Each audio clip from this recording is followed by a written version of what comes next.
we could be live here tonight with the Ryan Skeffington, the author of the amazing book Lost Souls. I have it right here.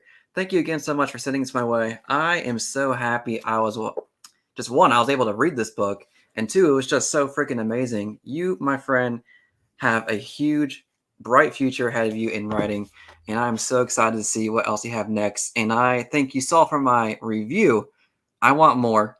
I think a lot of people who are going to be reading this are going to want more. I So, sure hope so. how you doing tonight, man? I am wonderful. As I mentioned just a couple minutes ago, I'm fighting a battle with strep throat. So if I cough, I'll just do my best to mute the mic. Got that one backwards. Hop out, get that cleared up, come back in. Very excited to hang out with you tonight. We'll talk about your rankings video for a little bit because like you made my heart explode.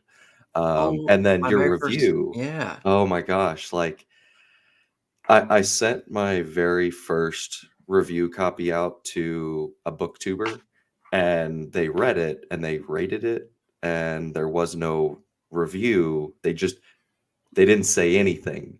And it was a little bit demoralizing. What is up, Matt? Another wonderful review for Lost Souls that both of y'all just make my heart full of joy experiencing the story that I spent like 2 years on. So um, when you published that, I was over the moon.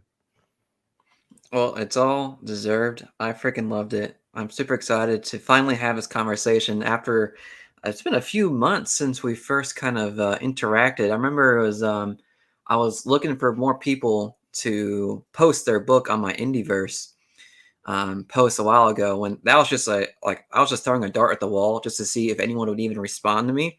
This is back when I had a couple hundred Hmm. followers, if that, on Twitter, but you were like, "Hey, I got a book that came out not that long ago." I was like, "You do?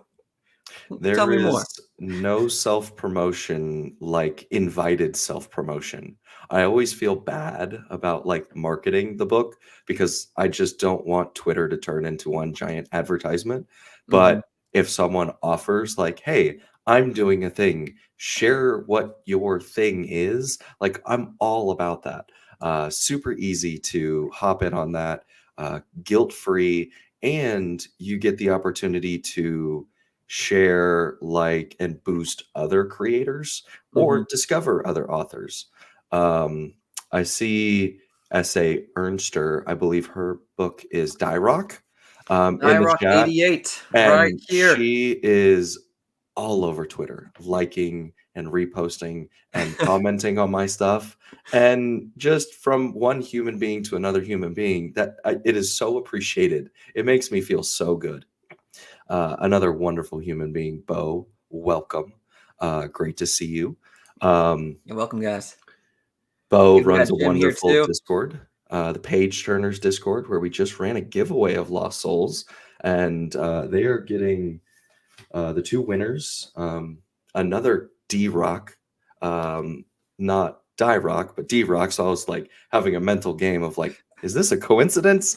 Um, and then Danny Phantom. So they want a signed copy of Lost Souls, but these ones are special because Bert, another member of the Discord, asked for book Oh, plates. there we go. Book And plates. so all the books that are getting sent out from now on will have book plates because apparently that's a thing that people think is pretty cool. And I am happy to oblige. No, going back to S.A. Ernster real quick. One of my favorite, I don't know if this is like a marketing tactic that she had or not, but when she took the gun out and started pointing it at her book, she's like, "Buy it or the book gets it." I freaking lost it when that happened. Oh my That god. was so good. So There is so many different ways to do marketing, and that is one that I had never even considered. Threatening your own piece of work to get people to buy it, like, hey, go for shock value, and if it works, that's amazing. yeah, I mean, I was already sold before that, so that just sold me. That's pushed me over the edge even more. But I know you're battling with some strep throat, which is very sucky. I hate whenever that hits me as well. It's just I'm surprised you're even on tonight, to be honest. So I was thank not you going to for reschedule a second time. There was no way. thank you for trooping through it for me. But on my side, I did get 3 beers. Nothing Okay. too crazy unique on my side. I've had these three. I bought 6 packs like a Hmm. few weeks ago, and I'm now working my way through the very end of them. So the very first one I have is this Terrapin Lua. Now Hmm. I might be saying this incorrectly. Luau. Lua? Lua? Sounds good to me. Terrapin Lua. But I mean, And I'm a fan of it. it is book brew. And I was telling my wife just before we came on, if this was in the afternoon, I would have gone for the trifecta. I would have had tea, I would have had coffee, and I would have had beer. But since it's 8 o'clock at night, we're not gonna do the coffee. So today we have a beautiful peach tea with a Ooh, skyline of New York City with the Empire State Building, mixed in with a nice raw honey, well, honey is very stirred by good for the yours throat. truly. Yeah. Yes. So this is going to take us the whole way. And when we get to your second and third, I'll crack open what I got. I made sure that I got aesthetically pleasing cans like you always Uh, seem to do. You always have the most beautiful cans. So I am all about that train, and we'll get there when we get there. so I see that we got Bo here. Thank you, Bo, again for getting that giveaway channel, making it so easy to set those up. I know back when I actually Die Rock was one of the books I did a giveaway on as well, and you just made it so easy to do that giveaway. So anyone who's watching this after the fact, uh, the Page Turners Discord is a great spot for you as a reader or you as a writer. All are welcome in that Discord, and you'll find a few booktubers, myself included, in there as well. So this is another invitation to come join us. A lot of And great people. Ryan is there as well. Again, the author of Lost Souls. This is a book that I just enjoy. I remember posting this actually. I was about 45 pages into it, and I was like, "Holy cow!" You ever get that feeling where you're just like you feel almost like goosebumps just run through your body, where it's Hmm. like, "I freaking love this." Like I get this feeling when I was reading Dune, when I Uh-huh. watched Dune, when I watched Blade Runner, and when I read a few other of my favorite books. I'm just like, this is something different, and I love it. I think I've said that multiple times already, so It maybe just I'm is saying it too much. music to my ears, and I don't really care if this hurts or helps the algorithm, but you say it as many times as you want. It feeds the soul. So it's funny that you say that because I remember where I was when I saw that tweet. When I take my dog out for the nightly bathroom routine, I Hmm. have a outdoor rocking chair on our patio, and I just sit on the patio, watch TikTok, watch Reels, scroll Twitter, hop in Discord, and I was sitting out there. It was probably like 45 degrees. I had a blanket on, and I was just sitting there rocking, reading the tweet, and I was like, "Oh my god, this is the coolest thing ever!" Because I had no idea BookTube existed while I was writing it, and so like when I was doing my first initial bout of marketing, I Hmm. wasn't getting any feedback. I wasn't getting really any reviews. Anyone that reviewed it was someone that I knew or I had talked to or I had given the book. And so you were the first review that I didn't know. And so it's extremely special to Oh, special. heck yeah! I feel I feel special as well.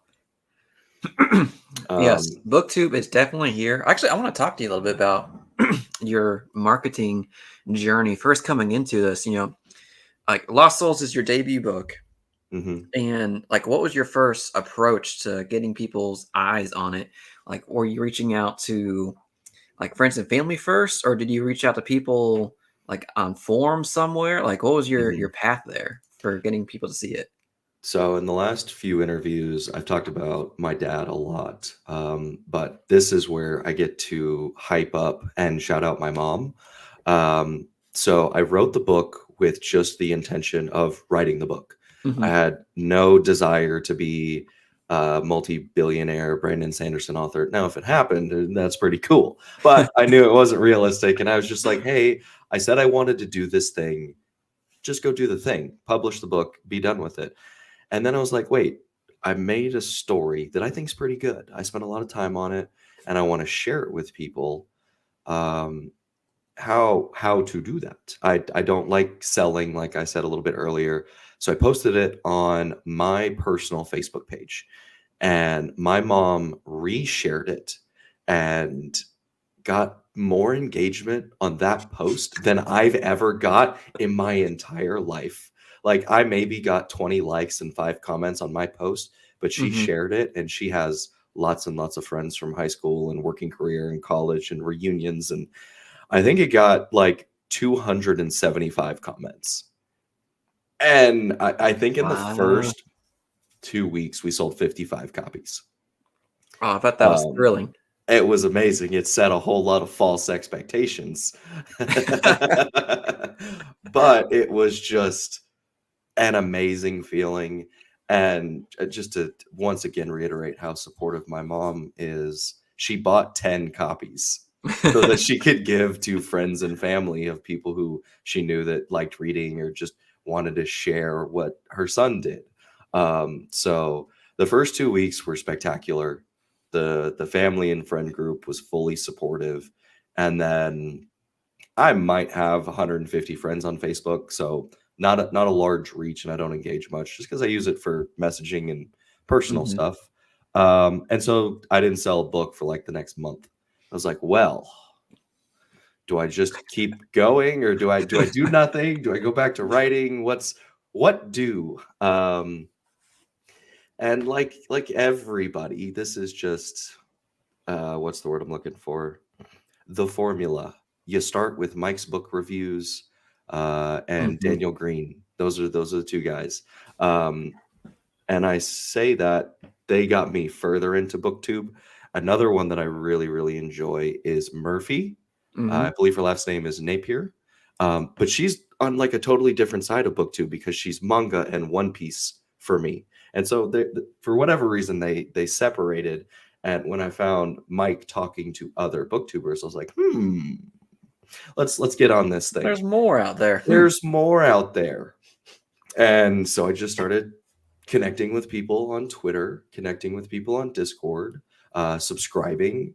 I think my YouTube subscription list went from like 10 to I'm now subscribed to like 85 channels, and 75 of them are booktubers, ranging from 30 subs to 150 to 2 or 3 thousand. And then you've got Mike and Daniel who just exist on a Oh yeah. different level. Mm-hmm. That I call that corporate booktube at that point. But Mike is really cool. I've talked with him a lot in his Discord and Twitter about sports because he's a huge Houston sports fan, and I grew up in Yes. Dallas, so there's a lot of rivalry right there. So we bang and barter a lot on that. And he's a Houston Texans fan, and I'm a Tennessee Titans fan. Big interdivisional rivalry in football right there. So he and I go at it. He had the winning season this year. CJ Stroud was a beast. Um, we'll wrangle this segue back into the marketing discussion of meeting all of these booktubers aligns with my personal values around marketing. I want people to like me to go buy my book. I don't want to sell them my book. I want to sell them on Ryan Skeffington. I don't want to do reels. I don't want to do TikToks. I don't want to do promoted Facebook posts because it is transactional and it is inauthentic. I understand it works, but I don't have the social proof yet where paid ads would work. And I know the cost per click and cost per Mhm. acquisition for paid ads is going through the roof. A lot of the videos that I watched on like paid marketing and whatnot talked about how in 2012 to 2016, you could just pay for ads and it would sell books. Not really so much the case anymore. So these live interviews, I think, are the best way for me to do marketing that fits who I am. I love talking. It's personal. We have a one-on-one conversation. We get to engage with the audience. I love chat because it reminds me of my streaming days. Like Twitch chat was a Mhm. huge thing when I was playing Fortnite and Warzone. So like having a live chat while we're talking about books and beer and sports and um, this is my happy place for marketing. So, No, I think you're doing great. I remember you were like interacting with my videos from a while ago. So I think you were definitely on that grind I have been of wanting to ask selling. you for so Yeah. long, where can I redeem my XP points? Okay. So Ah! you were the actually one of the first people to comment on the XP Mhm. token thing for me. Like I wanted something that was a little bit different than like make sure to like and subscribe, in terms of like a click It's to action creative. It's or great. some sort of CTA in terms of you get an extra bonus, a little perk for Mhm. watching the video. Right. And at some point, I have a buddy who is a really talented artist in Blender who can make some really cool like 3D models. He's actually the one that made my new XP tokens that Nice. have like the BT Mhm. um, and actually spin really cool and all that. He's making a really cool little surprise later on that I'm going to reveal in terms of all these people that have been collecting all these tokens. They have stacks like this high now of tokens from me. You got to cash them in here pretty soon. So Uh-huh. So that's speaking of graphic design, who did the design for your merch? Because it is a here's one. crystal clear Well, design aesthetic. Yeah. this one right here. These are guys from Fiverr actually. Nice. And I wanted something that was like that looked like a metal band. Like there's two of them that just like the font is like sporadic looking in terms of Yeah. metal bands have Yeah, like you it's can like death barely metal. it's barely legible sometimes. Yeah. And I wanted that to kind of fit the theme, but also have more of like a retro '80s '90s like aesthetic to it because I love synthwave, vaporwave. As you know, as you told me with Dayseeker, I'm really appreciative, by the way, of you telling me about that band. They are You need to go see them. fantastic. So yeah, they're coming to Tampa in like a couple months. I was like, I think I might need to go see them. But So in Lost Souls, I think it's chapter 6 is titled Alone. That's the sad boy chapter. They are the muse for that chapter because they came out with a song called Neon Grave, and it's a tribute to the lead singer's father who passed away, I believe, 2 years ago. Howdy, Bert. Hope you're feeling better. I am feeling so much better now that I'm hanging out with my friends. The pain just disappeared. Um, but Dayseeker has a way to just draw out the emotion. The singer's voice is mesmerizing. That's a good word. mesmerizing. What's the word that I wrote? Mm, Memorizing. memorize. Oh I'm glad God. you picked up on that. That was funny. I was like, I made a critical mistake. I hate that you can't edit tweets because there's like 50% of my tweets go out with a typo. Yeah.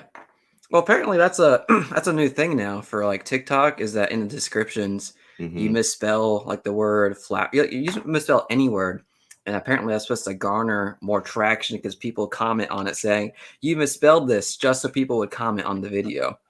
I don't know the law, but there's like an internet law where if you want to have someone tell you the correct information on something you don't know, you post the incorrect information and someone will come and correct you. Do what? So let's say I want to know what the answer to a math equation is. Yeah. Instead of asking, hey, everyone, what's the answer to this math equation? No one's going to help you. However, if you say the answer to this math equation is Uh, 41, they're going to be like, you idiot. How could you screw up this basic arithmetic? Actually, the answer is 42. So if you like make an error, people love correcting you. no, So that that's how you makes get the total correct sense. information on the internet. Wow. Well, I guess that's one way to garner traction is pretending to be incorrect Mhm. so people It's can correct you because they like being it's like right. reverse psychology. So I have a question for you real quick. Let's do it. Reading in here, like the first couple pages, like have you personally been in cryogenic sleep before? Because it felt like you knew exactly how to describe it. Because it sounds like it sucks.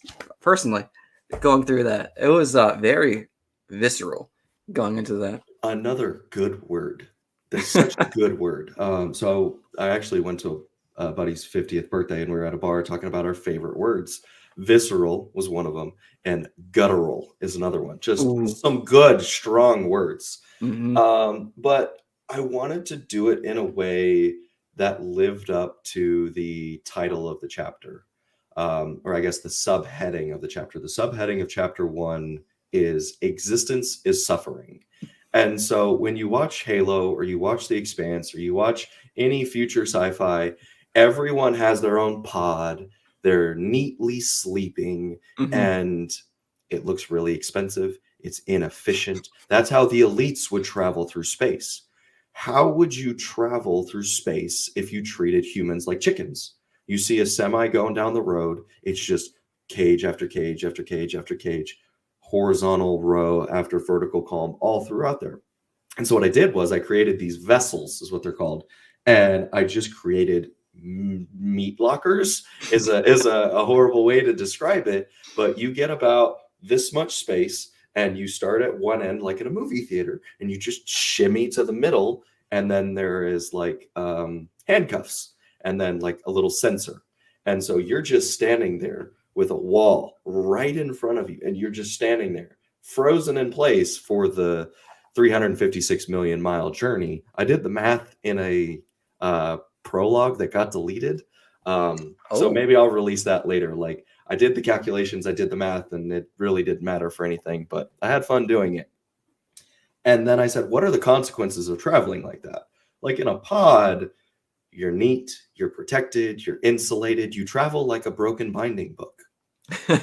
What would it be like if you were the Amazon book?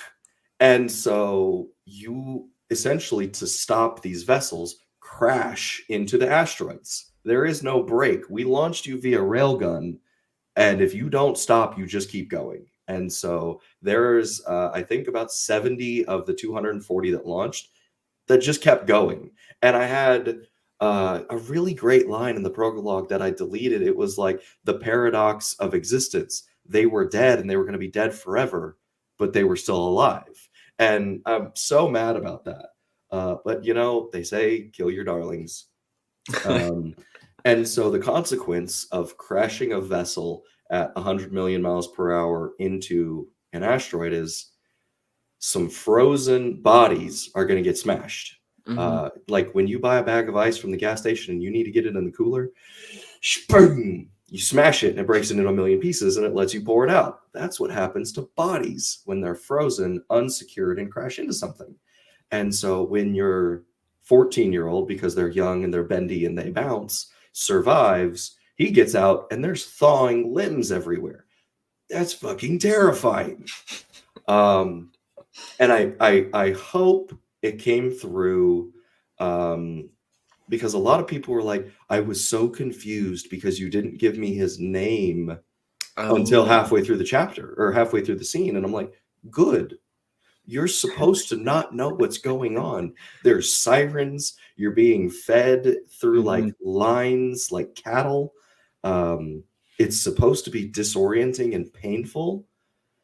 And then you get human on human contact where reality comes in. Great sweater. Oh, thank you, Sir Nicholas. It is one of my favorite hoodies. I have two remaining from my adolescent years. Um, Yeah, we're gonna talk about that later too. we'll get there. We'll get there. And so you have your first human to human interaction, and that starts the story. And so that's when you get his name. And then you have the story of Peter being pulled to the side. And I think scene one's probably my favorite scene in the whole book because it was one of the last scenes that I wrote. So it was like when I was Really? kind of a decently good writer. Yeah. Oh. So I wrote the 5,000 word prologue that was like, it was like Dune. It was like a narrator, like Princess Irulan saying, Hmm. here's how Earth died. Here's how we got the people off. Here's how many miles they traveled. And um, it just wasn't very good. Like it wasn't good reading. And Yeah. so I had to delete it and start from scratch. So they were like, give the prologue to a character. I was like, oh, that's a great idea.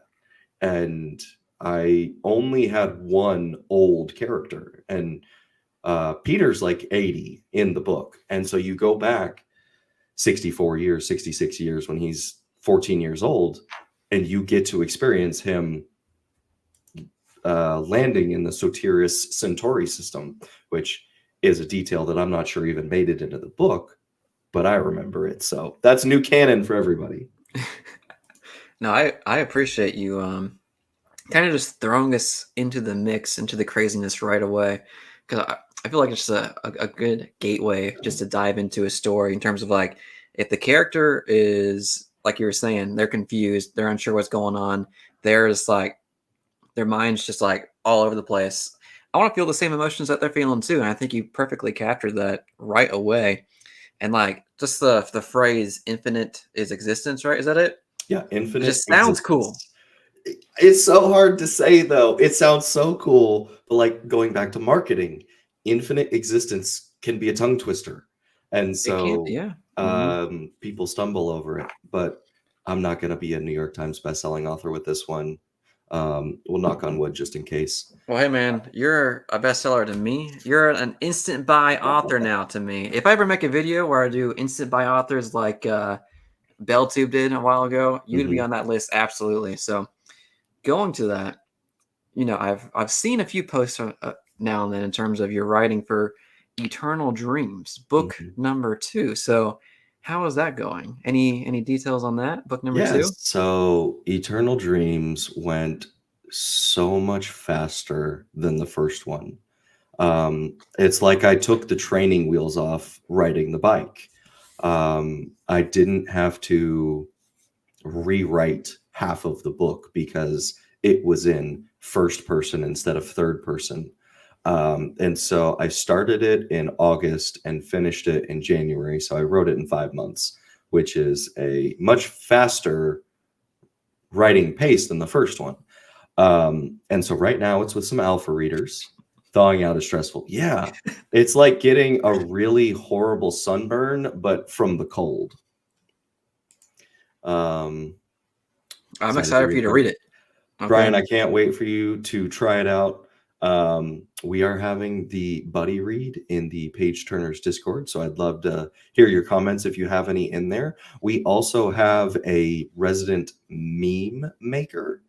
Oh my Um, gosh, that guy has he some is of the amazing. best memes. I thought like I was like to me I was like I'm making some pretty good memes over here. And this guy's like throwing out 30 memes within a few minutes. I'm like, "Okay, you are the meme king right now, okay?" Yeah, so he is excellent. He is probably, I don't know if authors do this. He's in my top 3 readers of the book.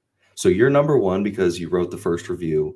Matt is number 2 because Matt has just been gassing me up and like being so positive every time I come into his channel. He pulls me up. He's like, this Ryan Skeffington guy, he's a great indie author. He's the type of community man you want in your community. I'm like, Matt, I just show up and type on my keyboard, but I appreciate you. And then our resident meme maker is rounding out the top 3. So he made me cackle with some of his memes. They were so good. No, And there I was one of even them. I I bust out even laughing. read or like edited one of them. And so he made a meme where it's like a 1950s household where the dad's walking in from work and the wife, the daughter, and the son are waiting with knives to stab him. And it's like chapter 1 and chapter 3. And then I go to the knife that he didn't comment on because he was on chapter 4, and I wrote chapter 6. And he was like, no. I'm looking at one. I just pulled one up right here. Yeah. I can't display it because it's towards the tail end of the book, but it made me laugh so hard. I told him that I was like, this perfectly captures this particular character, and we should share it maybe after the fact because I don't want to spoil it for anybody. But We'll post all the yeah, memes in the Discord. They are so it's good. fantastic. Circling back to Eternal Dreams. So it is with the alpha readers right now. And I actually found a new alpha reader from the Reddit subreddit beta readers. Hmm. And I call everyone kids. I don't know why, but this kid, his name's Donovan. He is so good. Like every line has a comment. He's like, this prose needs adjusting, this dialogue needs adjusting, this description is so good and you need to do more of this. And I'm like, okay, I can take the criticism because you're making me a criticism sandwich. It's like every time you just break my heart, you're saying really good things about the other stuff. And then Ryan, who I recommended in your indie authors Twitter thread, author of The Martian Incident, he is my other alpha reader, and he's going through it a little bit more slow and methodically. And he read the first one, and Donovan has not read the first one. So they're giving me perspectives on, interesting. can you read this book as a standalone? Like, if you come into it, will you enjoy it? Will you understand it? Obviously, you're going to miss some things. But if I can give just like a 2-sentence description to describe what a codev is, instead of just saying, it's a codev. He looked at that and they have no idea. And I'm like, oh, it's a wrist-mounted phone, essentially. And people who start on book 2, if they accidentally miss book 1, will kind of know what's going on. Lost Souls, yes, sick. Thank you, Bert. So it's with the alpha readers. Last year, to help with my taxes, I prepaid for a beta reader to front load that expense and reduce my income. Just thoughts for your indie authors out there: focus on your taxes, maximize your expenses. So I'll have a developmental editor in April, and then I am trying to hire Sarah Chorn, who is the editor for Ryan Cahill, for the line edit in July. And so that theoretically means the book will be ready in October or November. Oh, here we go, man. And what I've learned is you can do like pre-orders, you can do Kickstarters, and you can do cover reveals. And my cover artist is so good. I found him on Twitter, just like I find everything. And his price was reasonable for a professional designer. And he took essentially what was like clip art. Thank you, Brian. That's amazing. Thank you so much. Look at that. I feel like I should put on the helmet to honor Brian's sacrifice. I think, why not? Here we go. All right. And then we'll finish the spiel. Hopefully that thing lights up too. You. I mean, the mask is pretty cool. So this is back from my old Twitch days. I used to stream under the handle of Maximus. And so once I found my designer for my cover, he built that out, and then I just released the book. I was like, hey, the book is done. I have a cover. You put the book and you put the cover on Amazon and it's published. And now I know, like, hey, 3 months in advance, let people know that it's coming out. 2 months in advance, do a cover reveal. 1 month in advance, run a giveaway, and then like do a live stream. Caden Love, oh my goodness, that boy. I mean, 25, so he's not that much younger than I am. Caden is a marketing phenom. He's everywhere. So my 2024 resolution is be more like Caden on the marketing front. Yeah, I'm actually reading Caden's book right now. I'm about 30% into it, and I'm having a fantastic time. Actually, I was the first backer for Caden's book when it launched on Kickstarter. I feel pretty lucky that I was able to be the #1 backer. I was also #1 backer for Zach Argyle's okay, that I'm jealous of. Right there, #1. So this is I guess 2 year in advance marketing notice. Infinite Existence will have a omnibus hardcover of equal quality to Threadlight. Like that is my one ambition in life right now. That'll be amazing, and I want it now. So I haven't even read the next 2 books, but I already want it. So if you look at the back cover of Lost Souls, let me make sure I'm telling you correctly. So on the back left of the Leviathan, the red like galaxy, that's what the sprayed edge is going to be. It's going to be like a red and blue explosion of space. So I am so stoked for that. Can you see that? Yeah, right there. Yeah, I think you can see it. That's going to be good. So it looks like you got some competition in the chat to see who's first backer. We can have first backer and we can have highest backer. We'll run an auction, and whoever bids the most, I'll fly out to your city and do a book signing in your town. Now, wouldn't that be cool? That's a little higher than my status allows, but that'd be cool. Yeah, well, I think it's a good time to move on to the second one. I can't believe it's already been 35 minutes. What the heck, man? I'm My really next good one about just extending these. is the Funky Buddha Oh, that's Groovable fun. Nice. Lager. So I think if Belltube is still in here, I think this was fit up right up his alley in terms of being groovable. Mm-hmm. With his disco theme that he's got going on. So this is actually really groovy as well. No, what? This one's called Nerdy Dancing. And so Oh, you've kind of got your retro theme. And this is a sour ale from a local Oklahoma City brewery, Prairie Artisan Ales. And it is a sour that has Nerds candy in it. there's actual Nerds candy in it. Yep. Wow, that's different. That's There pretty is. cool. Oh, Nerds is one of my favorite candies. I love Mhm. Nerds rope, by the way. I don't know why. It's just like It's so you good. get the crunch and then you get the gumminess. It's just so good. Have you had the clusters? Those are amazing as Oh, I well. love those. Oh my god. So, It is they disco have blue. I love it.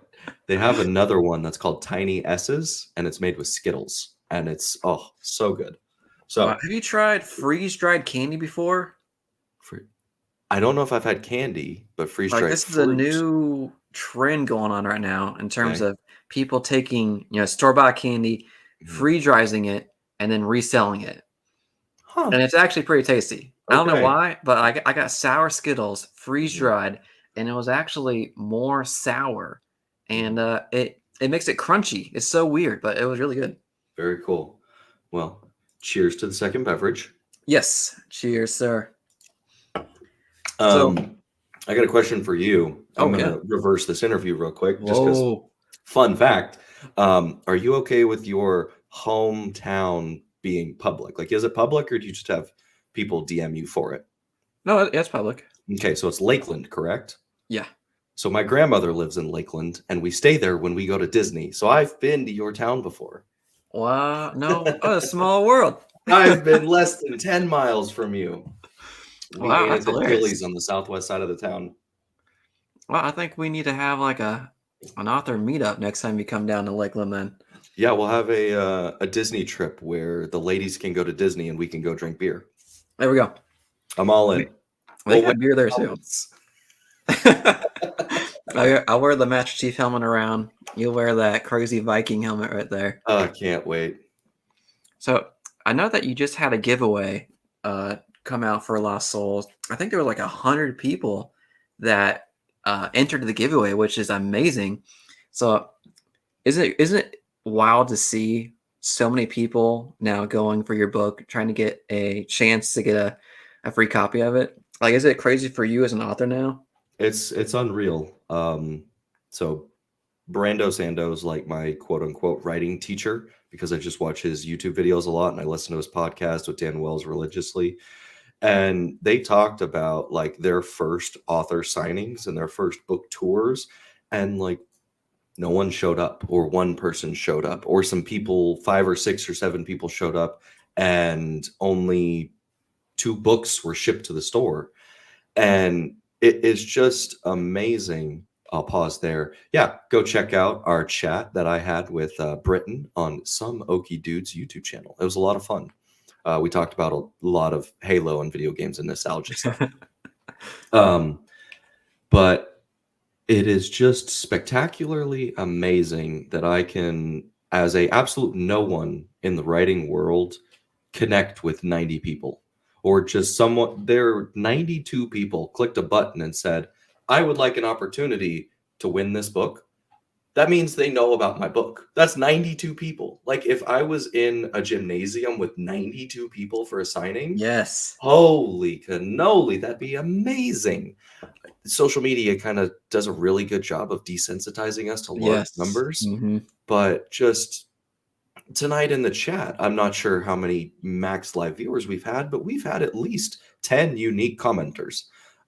That's 10 people coming to hang out with somebody. Now, technology makes that a little bit easier, but they're giving up or choosing to spend an hour to an hour and a half to 2 hours if you're on one of my longer interviews, just shooting the shit with me and whoever I'm talking to. And um, it's extremely humbling. I'm so appreciative of it. Second highest giveaway. Wow. And I Look at think that, number man. one was Sarah Chorn's like special edition of, oh, I'm They forgetting have the the title. butterfly on it. I know what you're talking about. Hmm. It's something rain. I'm actually meeting with Sarah in a couple of weeks Oh, here on that's the sick. channel. I cannot wait to watch that. I watched her chat with Matt and There it is. Necessity of Necessity Rain. of Rain. See, I was Mhm. 1/3 the way there. Um, and that's why I reached out to her. Like her grasp of like writing is prevalent in the way that she talks about it. I just kind of ramble and hope for the best. Mhm. Well, if this is what your rambling is, man, I think you planning it out for book number 2, I mean, I'm here for it. Eternal Dreams is also a fantastic name to where, like, it sounds, I think I told you this before, it sounds like awe-inspiring but morbid at the same time. Eternal dreams, like you're never going to wake up type of thing. I just you fill my heart every time you speak because you essentially pulled the theme of the book from just the title. Um, Here we go. wow. Yes. Okay, so I think I asked you in Discord, but I don't know if it got seen. It kind of got lost. Did you have a favorite character from book one? I loved, is it Kana or Kana? Kana. Kana, okay. I thought she was fantastic. I loved how she was like, you know, in the lowest tier in this world where, Maximus is he's this elite guy. You don't even know he's elite guy, but he's one of these top guys up here. And Kana, she's like a grunt almost on the bottom of this ring. I loved her character in her whole entire arc, especially towards the tail end, which I will not talk about further. Yeah, Kana's a badass. And she was a total accident.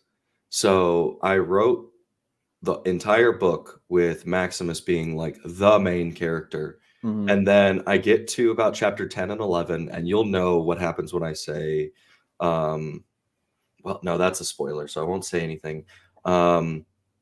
When Maximus makes his choice and diverges to the path that you don't expect him to do, it is of a consequence.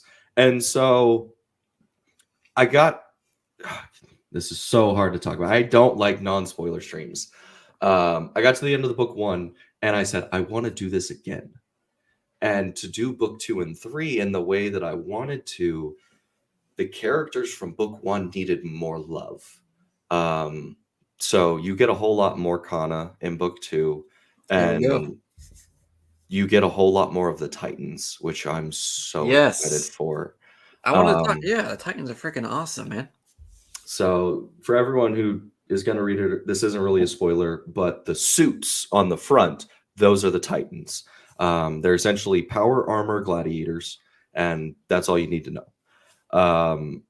And so, okay, I can't say that because that's a spoiler. You're going to meet them. They're going to be fantastic. They all have unique personalities. They get into shenanigans, which is what I call the middle of the book. You've got your beginning, you've got your shenanigans, and then you've got your resolution. That's the best way I could do spoiler free. And Kana has a relationship with one of the Titans, like Maximus has a relationship with Pentalux. And I'm so excited for that. I'm excited too. It's just I'm it just free can't right now. come out soon enough. It's just not an equality to be released, but we'll get there. We'll get there. No, I'm excited for it. One thing, I don't know if this is a spoiler or not. I'll just say the word flower. Oh, yeah, that's a good one. That's a good word. So, like, where the Mhm. heck did this thing come? I was like, this came out of nowhere for me, but I Mhm. loved it.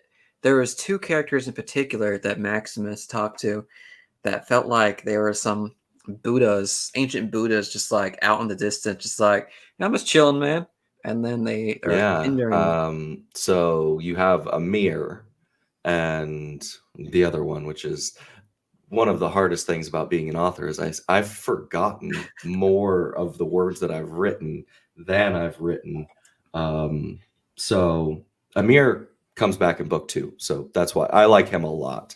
And so I guess just the non-spoilerly way to talk about that is Xantium is something I introduced in the very first chapter. It's the magic system of the book that allows grounded magic. Like if Xantium exists, everything after is science-based and theoretically could happen.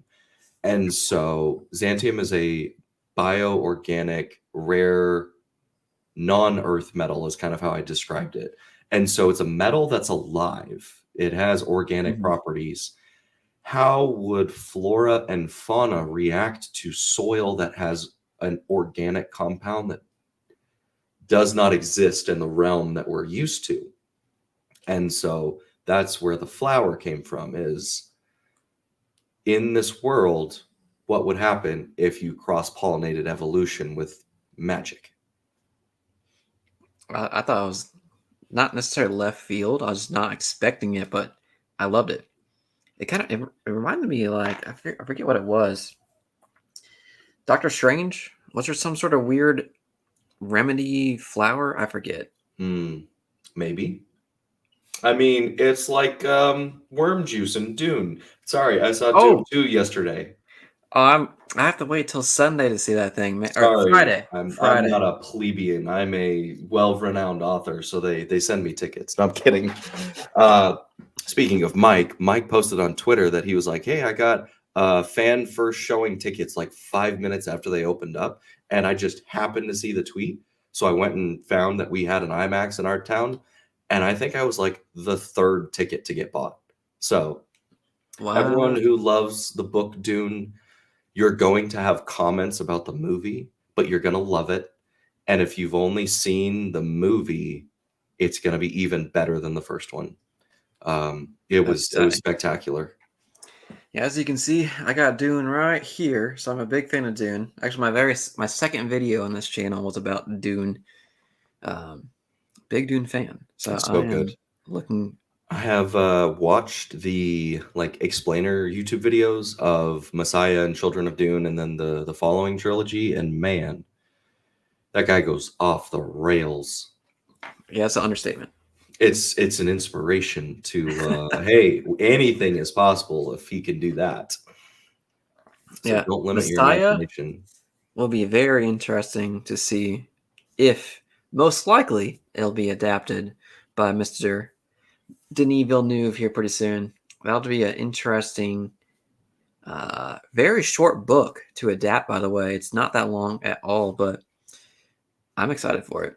But we actually got a question right here. Your editing process. Oh, man. I avoid it as much as possible and let the guilt of ignoring it overwhelm me, and then I start editing.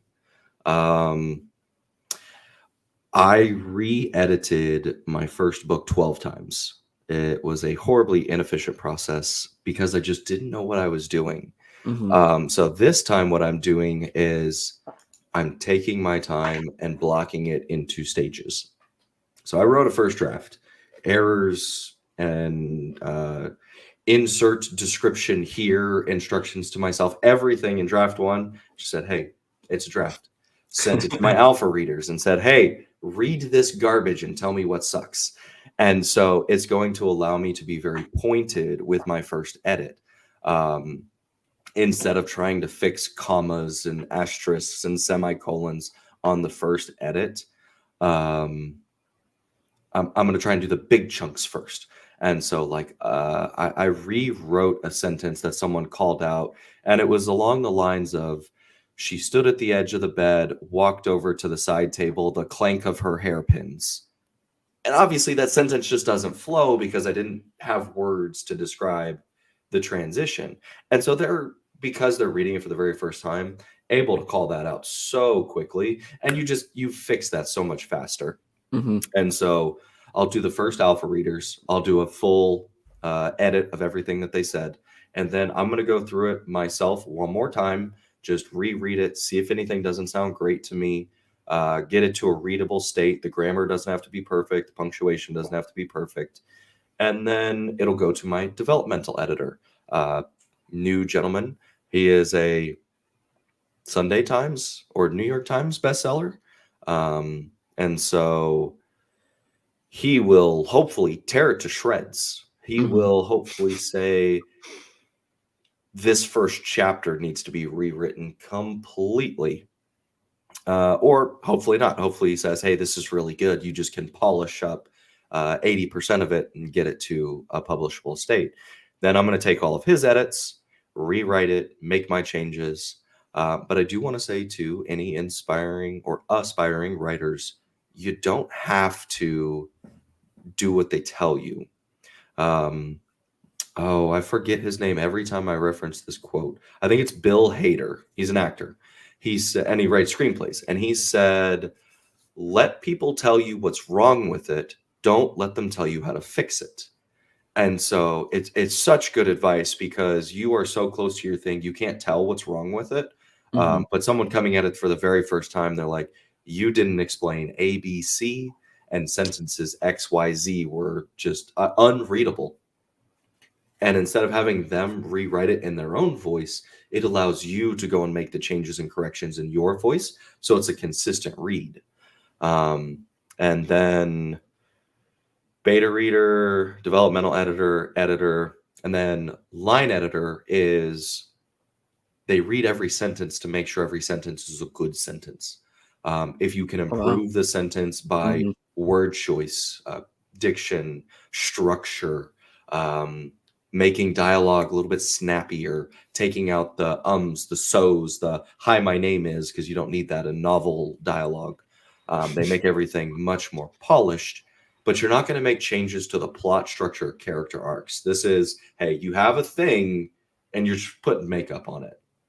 And that's where I stop for the professionals. I'll read it 3, 4, 5 more times and just adjust a comma here, adjust a sentence there, get it to a stage that I really like it. Some other people will go all the way to, I think it's proofread and copy edit. Proofread is like spelling, and copy, I think, is grammar and punctuation. They're kind of the same, and I don't have the best definition of those, but you can also do those if you're a professional. And then you publish it. So that is my editing process. And it flows beautifully into Mr. Bose Kelly's question. Ryan, how many revisions did it take to get your cover just right? I won't even say it took a single revision, because I provided a 6-page Google Doc to my artist with the characters, the framing, the design, the blocking, I'll kind of walk you through it just because it's here. So I started with these guys. You have 2 people and 2 titans, and you have foreground, background, and there are 2 different stories and 2 different conflicts in this. And then you have the city down below. This is the city of Vexus where the story takes place, and the gaps between the towers is a piece of world building that happens in the story. Not super important, but it gives you a better understanding of the classes that exist in this world. The ring behind them is an image from Halo. It was a fan art of a battle happening on Halo, and I was like, I want that. But Halo has environment, it has water, it has stuff. Mine's metal. Mine's all metal, all Xantium, all the time. And then at the very top, above Lost and Lost Souls hardcover. So there's a funny story about that. We'll get to it. So I gave him all that in like pencil drawing and clip art, and he came back with 2 drawings, and it was like the exact framing that I wanted. And so the characters in the background, I was like, the title is Lost Souls, so I want their body to be like ethereal and like floating and like souls. And he gave like the green and the gold, and I was like, definitely gold. And so gold's what's on the cover. He did the typing of the front and the spine, and then I did everything on the back. And the back's the worst Nice. part, so you can tell. And the back is not that bad, man. That was good to me. All right, fantastic. I sent it to Matt on Books, and he was like, "You need to left align your description." I was like, "Nah, center align it is. I like center align." Oh, I see it now. Most Okay. people like it. I mean, 99.999% of all books are going to be left align, but I just love center align so much. It's a personal quirk. I mean, you are the author. I mean, I guess you can have some liberties here. It is my book, which is something I don't say very often, but I do have to remember that. I feel like with S.A. Ernster's comment right here, she's just saying, if you don't make a hardcover book, I'm going to shoot this book right here. She pulled out the battle rifle. So funny story about self-publishing. I went to the publishing process. You have your ebook, you have your paperback, and your hardcover per title on Kindle self-publishing. And when you go to your paperback, you can download the template for the cover. And so that's this. You have the width, the height, and the thickness of the spine. And it gives you a PDF rectangle that you do your art and layout on. For a hardcover, the ratios, the aspect ratios are different. So his artwork didn't work for the hardcover aspect ratios. So that's why there's not a hardcover for Lost Souls. However, maybe in the near future, I'll pay him a few extra dollars and say, hey, can you like do some extra art to make it fit the hardcover scape? And then we can do a hardcover. But it won't be a slipcover. It'll just be like the actual hardcover that you get from Amazon. Those are fine too. I know like S.A. Ernster's, her Die Rock is exactly that. And it still looks fantastic. So I've never seen one in person, so I will take your word for it, and we'll make it happen.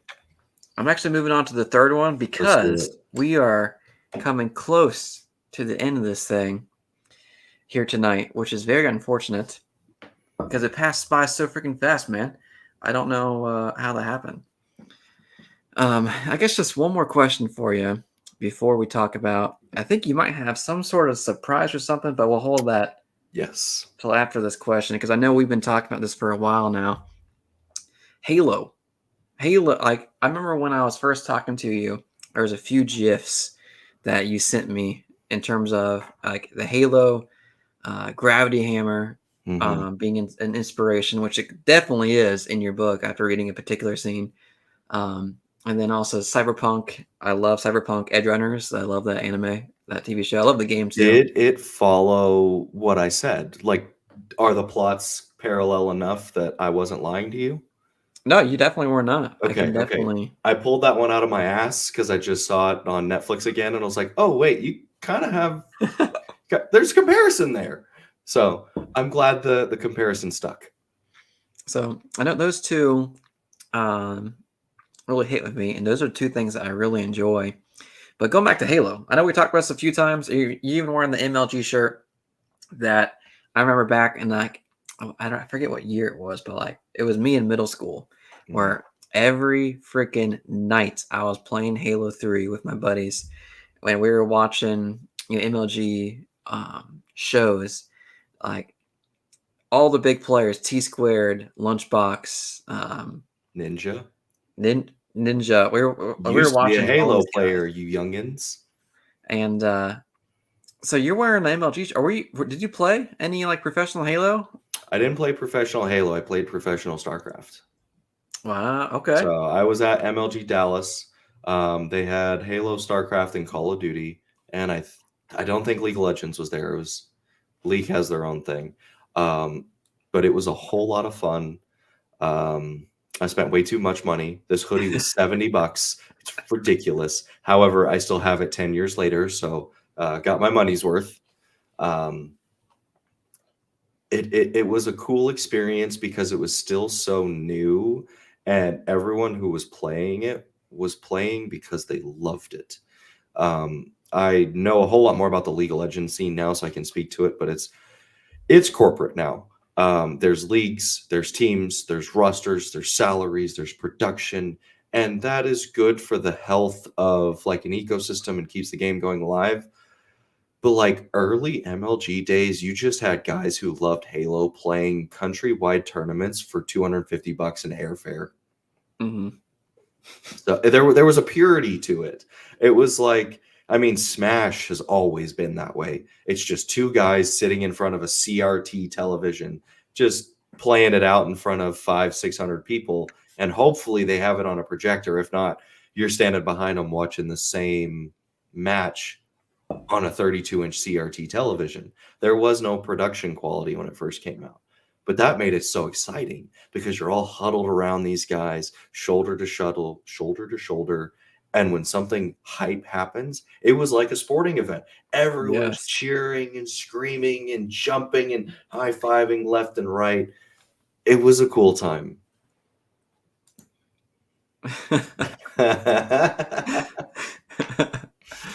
I also appreciate the white Spartan. I loved rocking in Halo 3 the white Hayabusa armor. Oh, yes.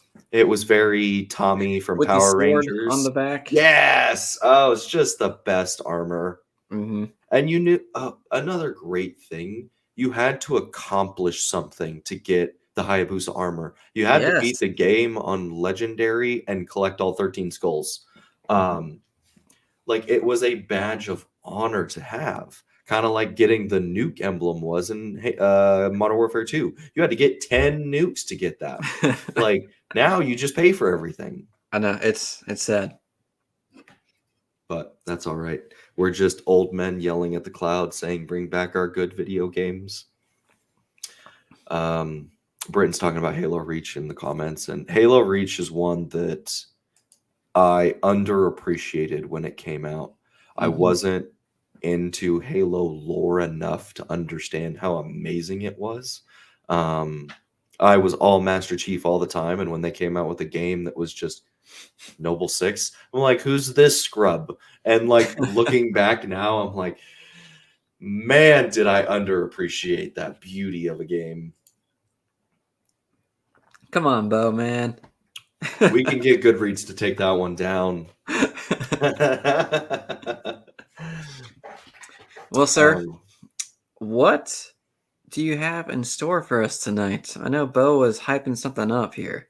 Yeah, so this is a story about self-publishing and experience.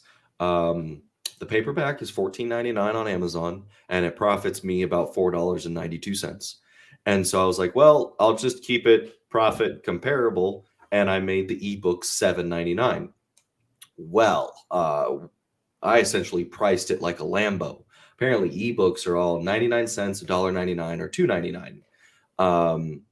And to make Lost Souls more accessible for the buddy reads, it is now $2.99 on Kindle, on Amazon. So much more affordable if you want to own it forever. However, if you just want to participate in the buddy read and just funds are unavailable, message me and I'll send you the EPUB for free.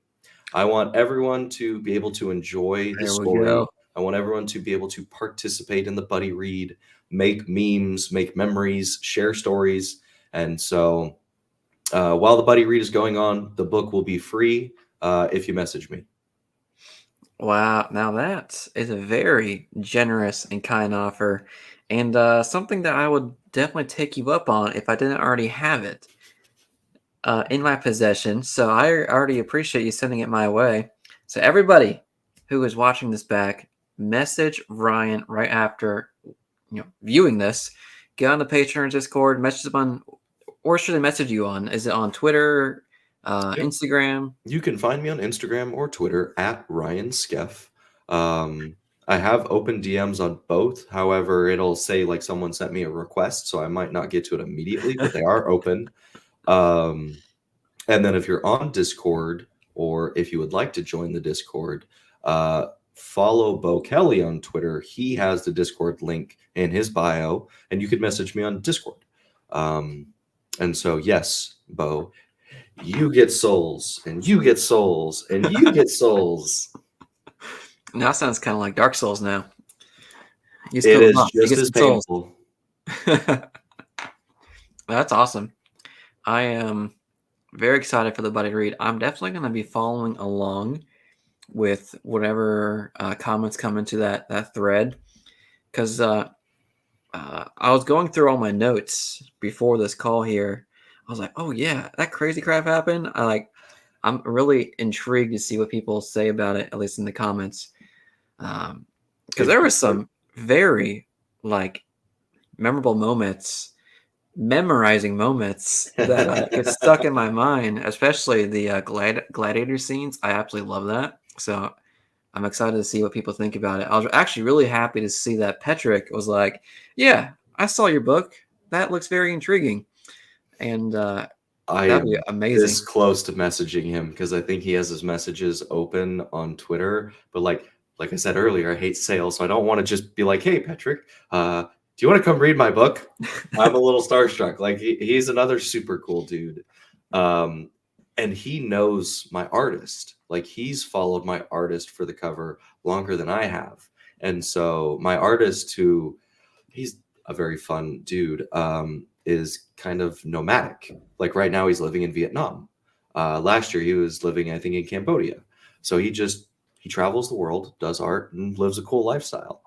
Um, so Petrick knew of him for a while and followed his art, and he started retweeting my sharing of the cover, and so Petrick got notice of it.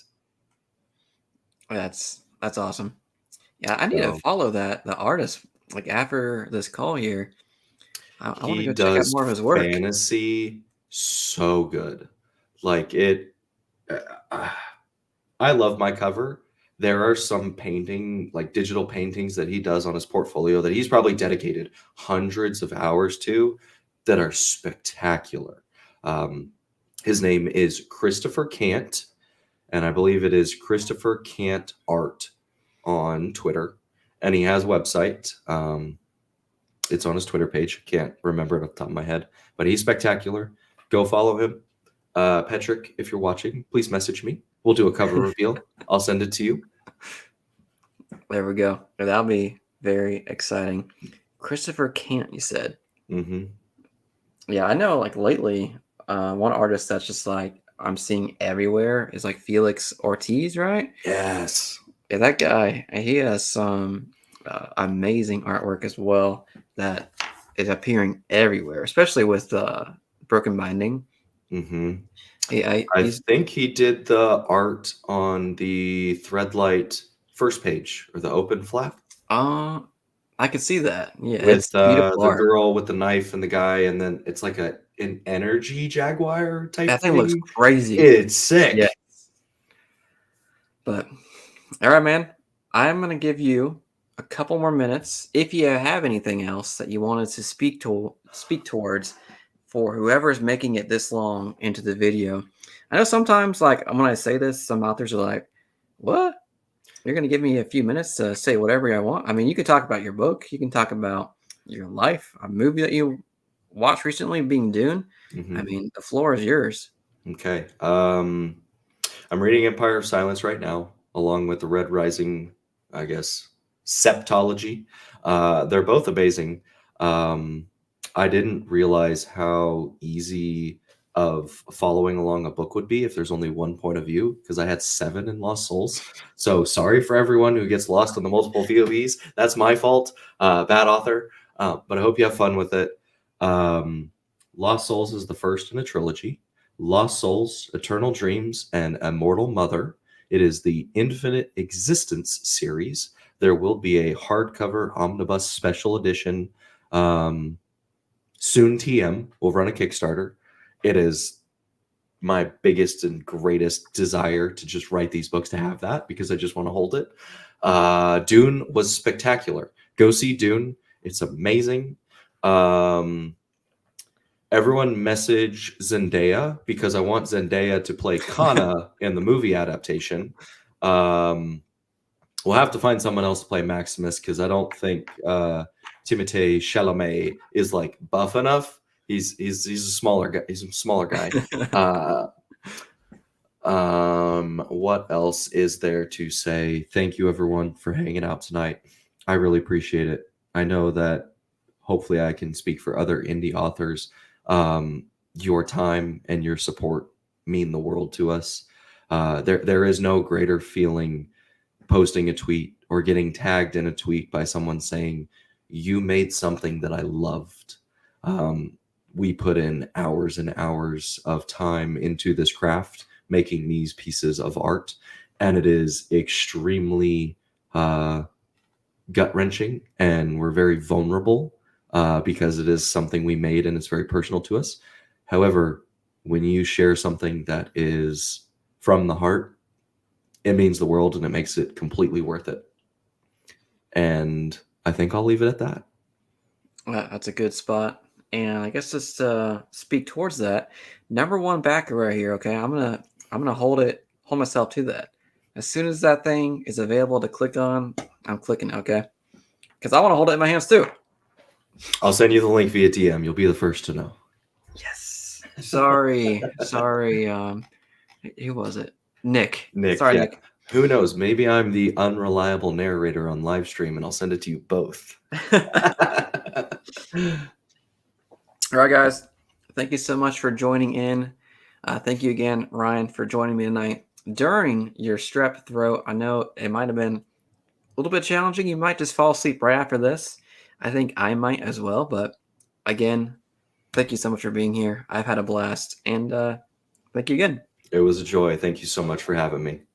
All right. Peace, guys. Have a good night.